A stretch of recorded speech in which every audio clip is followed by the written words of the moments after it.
Hello lovely teachers. Today we're going to make a piano bag like this one right here.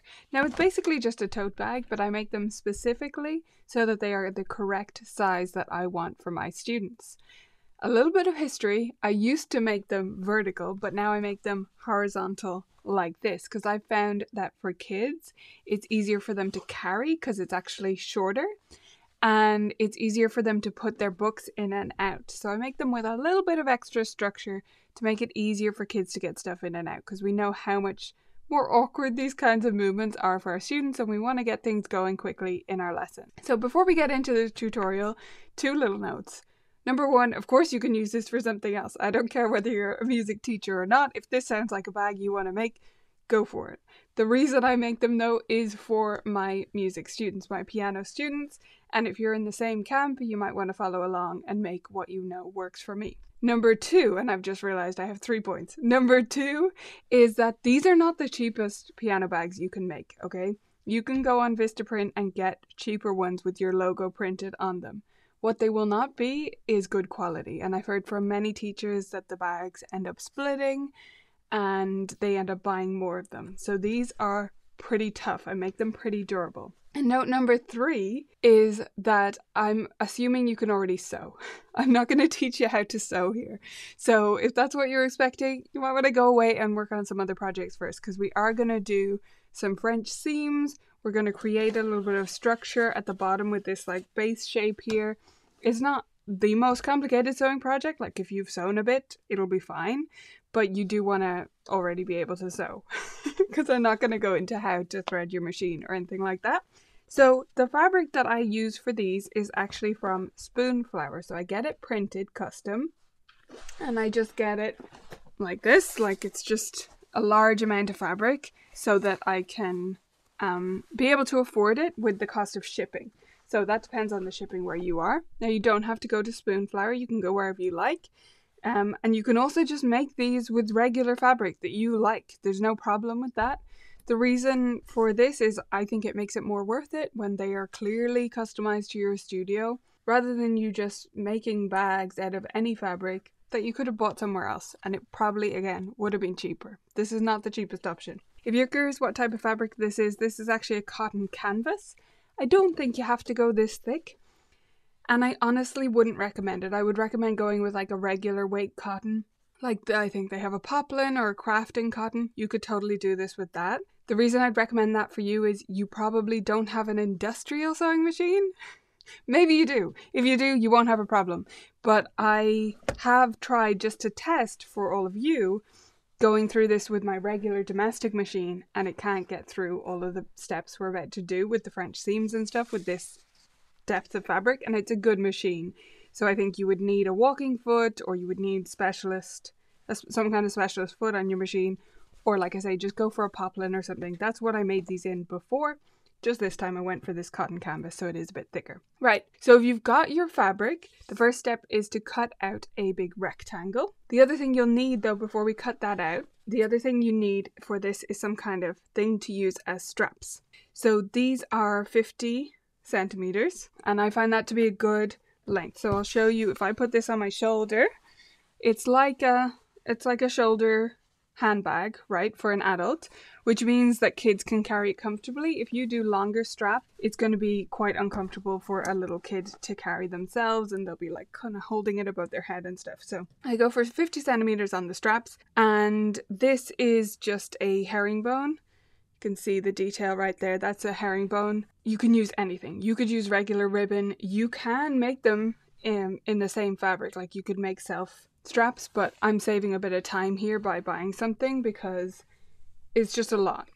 Which brings me to the fact that you probably want to bulk make these. So if you're making them for your studio, you probably want to make quite a few at once. Not too many. I've gone too far in the past and I've done like 60 in one go. And they did last me for ages, and that was great, but gosh, I was really sick of sewing bags by the end of 60. So, and that's coming from a background with a degree in fashion design where I've done a lot of sewing. So I would recommend like do them in batches of 10 or 15 or something like that, something manageable. This first one, just do 1 till you get used to it and see whether you want to do it. Now, so the square you're going to cut out is like this. I say square, but this is obviously a rectangle. So it is going to end up being almost half its size. So I just fold them over. So the actual rectangle is 80 centimeters down by 45 across. And that means that I can get 3 across the width of the fabric. So I cut them on the fold. You can see here I put 1 on the fold, so it's just 22.5 is that first line, and then you have 45 centimeters, and therefore I'm getting 3 cut at the one time in one big block, and that's 80 centimeters. So that helps you cost it out as well, because you know 3 can fit in 80 centimeters, and it also means you can order your fabric in multiples of 80 so that you know you'll get an even number out of it and you won't waste any. So the first step is just to cut out your rectangle, and then what we're going to do next is French seam the sides. So what French seaming is, the bit of it that people struggle with really, is that it feels counterintuitive. So if you've sewn for a while, you're going to be used to putting your right sides together and sewing down the sides, right? You're going to do the opposite with French seams because you're going to sew each seam twice. So you want to have it like this. It's just folded in half, and you're going to sew down this raw edge right here with the fold at the end of it. So those are my open sides. That's the open sides over there. And I'm going to sew along this side, and I'm going to sew along this side. And I'm going to do about a 6 millimeter seam there. Okay, so that's like 1/4 of an inch just going down that side, because then we're going to flip it. So let's do that. Okay, so that's been given a lovely press now. It's nice and fat, and we honestly could leave the bag like this. There's nothing wrong with it. I like to add one extra step. As I said, I have had a student break a strap off before. So to strengthen that further, we're going to put a bar tack along here. So just directly here, I do it just below my current stitching line. If you don't have a machine that does a bar tack, like if your machine is very basic and it just does straight stitch, or maybe you just have an industrial machine like my other one, then you can just do a box like with an X in it. That just takes longer. That's why I'm not doing it that way. Again, I'm making a lot of these bags at once. So I'm going to go down a little bit below, probably like a 1/2 centimeter, like 1/4 of an inch down from this stitch line, and do a bar tack along here. I am using an embroidery thread in my machine just because I have it. I have like an obscene amount of embroidery thread from when I used to make bags and things like that for markets years ago, but I have all this embroidery thread, machine embroidery thread, not like floss, and so I'm going to do it with that, so it's going to be like a bright red. But you can do it with any thread. It can just be white, it can be anything, and I'm going to do sort of a bar tack shape, so I'll show you what that looks like. So we've got that seam in there. As I said, it's about 6 mil, give or take. I'm not too accurate with these. I'm going to now trim this down to just a few millimeters, not too close, but we want it to be fairly small seam allowance, with a pinking shears. Now, you can use a regular scissors. You could also just them off with a rotary cutter. That would be even faster. The reason I'm using pinking shears on this fabric is it frays like mad. So if I don't use a pinking shears, when I flip it over to do my next French seam, I'm going to have so many threads caught coming out of the seam. So I don't want that. So I'm going to use a pinking shears and trim it down. Okay, so both sides are pinked now. This is what it looks like. We've still got this raw edge at the top here, but both sides are now sewn together and pinked, but they're wrong sides together. So what we need to do now is turn it out and press it. Now, what I like to do is actually press the seam as much as I can. So I put over my ironing board like this, press it to one side, then flip it out and press again just to get a better edge. But if you want to skip that step, that's fine. So I'm at the stage where I've turned it inside out. I haven't pressed it yet, but I wanted to note something here. So you might get super fussed about this corner, and normally I would agree with you. I'm all for getting neat corners. I will just say in a moment we're going to create that base by nipping out this chunk. So that corner is not going to be the corner of the bag. So I wouldn't be too fussed about getting it absolutely perfect. Now that's pressed nice and flat. So I've got my lovely edges. And this is the folded edge, and we still have the raw edge at the top. We're going to deal with that soon. But first we need to do our French seams, finish our French seams. So we need to sew again over this. Now we do have right sides together.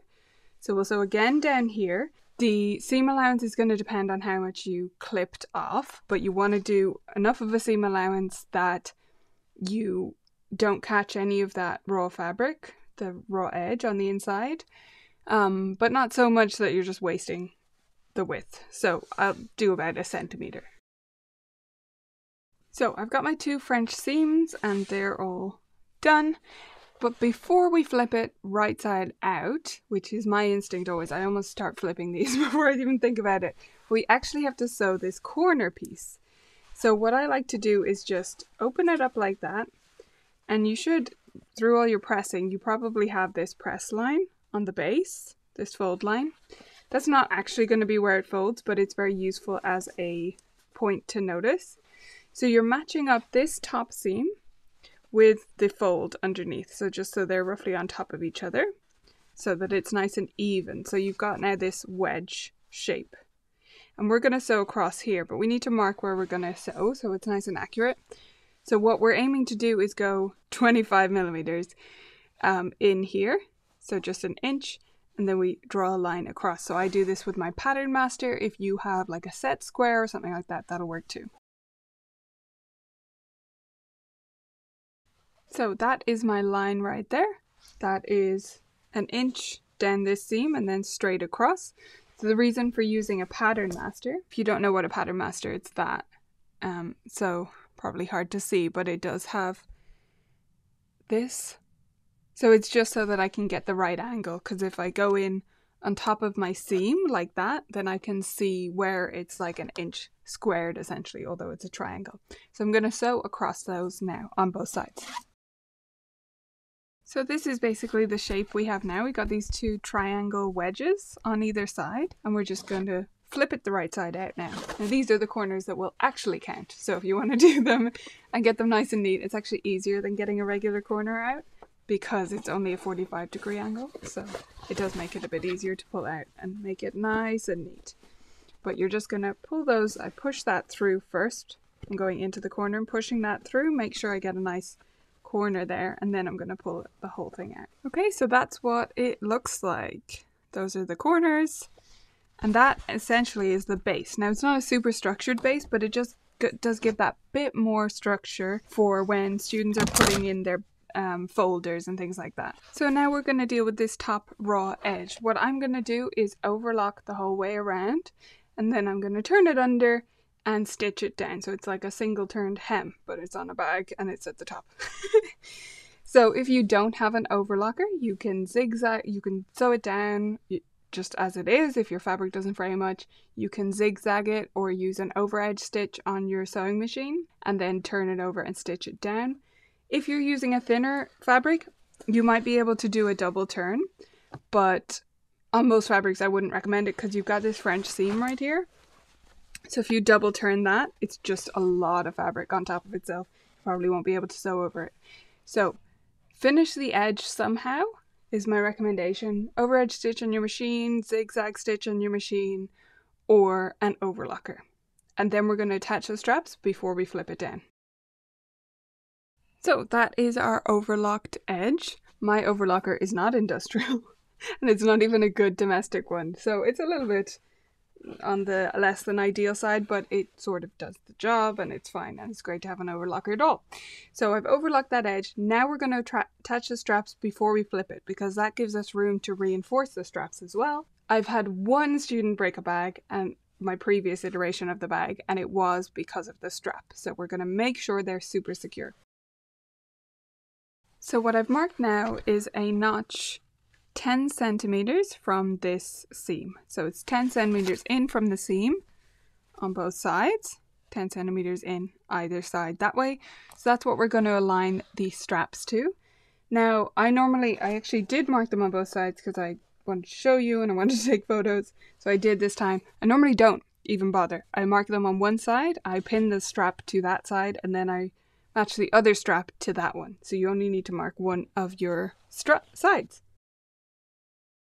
So I have pinned that so that the notch I marked with my disappearing marker, by the way, that purple pen vanishes by itself. It's an air disappearing marker, but you can use anything, or you could do an actual notch. It's just that I don't love notching into overlocking. So I've pinned it there so that it's aligned with the notch that way. So the bag straps are sitting inside of my notches with the edges aligning with the notches. So that's the spacing I like.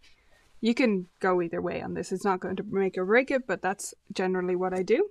You'll see I have it sitting over the edge, like about 2 centimeters or even 1.5, like half an inch, something like that. It's more than half an inch, like 3/4 of an inch, or 2 centimeters. The reason I'm doing that is when we flip it inside, we're going to do some extra stitching to reinforce it. So what I like to do now is, and this is where, if you don't sew a lot, like you're a bit of a sewer but not too much, you might like to just tack those in place right now, okay? So just go across there, tacking them in place. That'll work fine.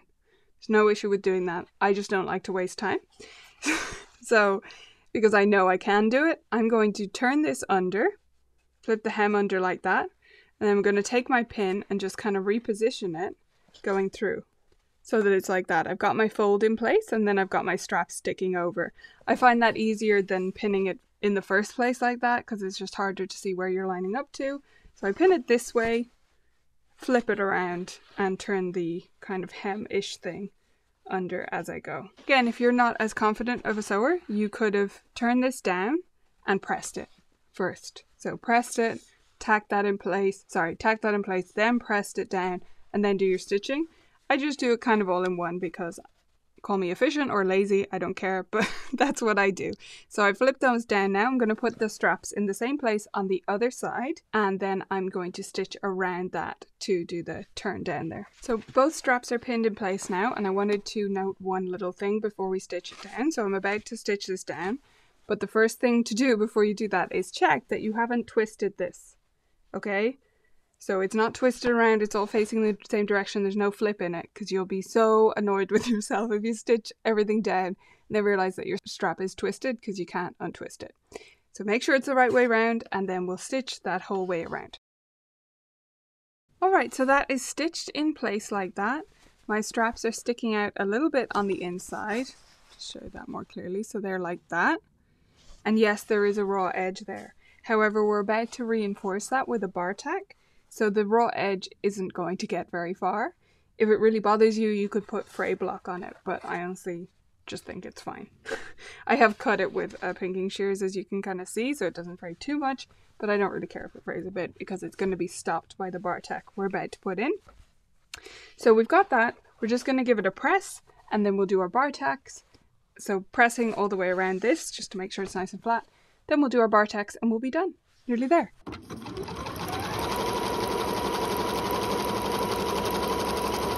Okay, so what I did was I chose this little, it's kind of a alternating bar tack like that. This machine is on, it was a treat to myself. After like 15 years of using my mother's old domestic machine, I finally treated myself to a proper one. So it has fancy stitches and I just use them for fun. On other bags I've done like heart shapes and stuff because honestly it doesn't matter. So you can just do a zigzag. There's no problem with doing that. But if your machine has fun stitches, now can be a fun time to use them because all you need is some extra stitches, fairly dense kind of stitches. That's why zigzag is good, so that the inside of the strap is being caught an extra time there. Again, just in case it frays back a little bit and as extra reinforcement when like kids are pulling on it and stuff. But that is it. That is the completed bag. So this size is perfect for our favorite piano folders that we use in my studio. So I'll just show you what that looks like inside. So it fits in like that. And there's like, I'd say 3 inches, like 8 centimeters, something like that above. So that when students then hold it, it's kind of, the top of it is going together a little bit. You can get away with a little bit less. And your complete rectangle would be, say, 75 or 70 long rather than the 80 that we did. So that will work, like the folder would fit inside. But you won't have that excess at the top. And it just means that if they're carrying it and there is a little bit of rain, stuff doesn't really get wet as much. Like it's not It hasn't done my closure or anything like that. I'm not spending that much time on them. But it does mean that they kind of stay together a bit more. Whereas if it's really up at the top, it will be that bit more exposed. And remember, I live in Ireland, so there's a lot of rain. So that's the reason for that, but you could do them a little bit shorter. There's a little bit of excess in the width, the way I do them with that width. But that's again because kids will have trouble getting things in and out of bags that fit perfectly, is what I found. And so that's why I like there to be a little bit of wiggle room there. So that's our completed bag. Yes, this side is going upside down and this way is right way up, but that means we can cut it on the fold, so that's how it works out, and I think it looks just fine like that. Let me know if you have any questions about it. Hopefully this was helpful, and please, if you do make one, will you tag me on Instagram if you're sharing a photo, or share a photo with me any other way you can get in touch, because I would love to see it.